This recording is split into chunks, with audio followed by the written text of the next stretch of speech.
بسم اللہ الرحمن الرحیم۔ میرے پیارے ناظرین، السلام علیکم ورحمۃ اللہ وبرکاتہ۔ امید ہے کہ آپ خیر و عافیت سے ہوں گے۔ اللہ تعالیٰ سے دعا ہے کہ اللہ تبارک و تعالیٰ آپ کی حفاظت فرمائے۔ میرے پیارے ناظرین، آج ہم اس ویڈیو میں جانیں گے کہ انسان کے ساتھ کتنے فرشتے ہوتے ہیں۔ حضرت عثمان رضی اللہ تعالیٰ عنہ ایک مرتبہ آپ صلی اللہ علیہ وسلم کی خدمت میں حاضر ہوئے۔ آپ صلی اللہ علیہ وسلم سے پوچھا کہ یا رسول اللہ، ہمارے ساتھ کتنے فرشتے ہوتے ہیں ہر وقت؟ آپ صلی اللہ علیہ وسلم نے فرمایا کہ ایک تو دائیں جانب نیکیوں والا فرشتہ اور ایک بائیں جانب برائیوں والا فرشتہ۔ جب آپ نیکی کرتے ہیں تو دائیں جانب والا ایک نیکی کے بدلے میں 10 نیکیاں لکھتے ہیں۔ جب آپ برائی کرتے ہیں تو بائیں جانب والا ایک برائی کے بدلے میں ایک ہی برائی لکھتے ہیں، لیکن دائیں جانب والے سے اجازت لیتے ہیں۔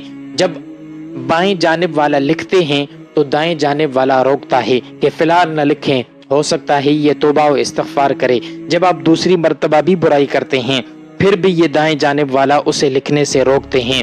جب آپ تیسری مرتبہ بھی برائی کرتے ہیں پھر دائیں جانب والا اسے لکھنے کی اجازت دیتا ہے۔ یہ 2 فرشتے، اور تیسرا فرشتہ ہماری زبان کی حفاظت کے لیے مقرر ہے۔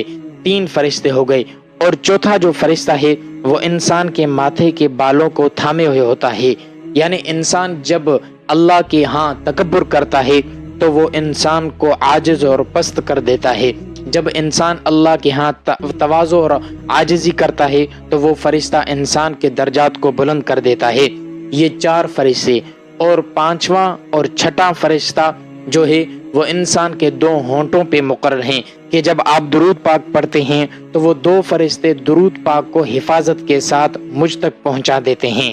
یہ 6 فرشتے ہو گئے، اور 7واں فرشتہ جو ہے وہ انسان کے منہ کی حفاظت کرتا ہے، یعنی انسان کے منہ میں کوئی بھی زہریلی چیز داخل نہ ہو جائے۔ اور 8واں جو فرشتہ ہے، 8واں اور 9واں فرشتہ، یہ انسان کی آنکھوں کی حفاظت کرتے ہیں، یعنی انسان کی آنکھ کے اندر کوئی بھی زہریلی چیز، کوئی بھی کیڑا مکوڑا اندر نہ جائے، انسان کی آنکھوں کی حفاظت کرتے ہیں۔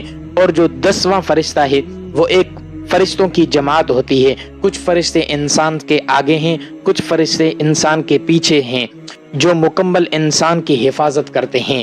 یہ 10 فرشتے دن کے علیحدہ ہوتے ہیں، رات کے علیحدہ ہوتے ہیں۔ تو آپ صلی اللہ علیہ وسلم نے حضرت عثمان کو فرمایا کہ یعنی ہر شخص کے ساتھ 20 فرشتے اللہ تعالیٰ کی طرف سے موکل ہوتے ہیں۔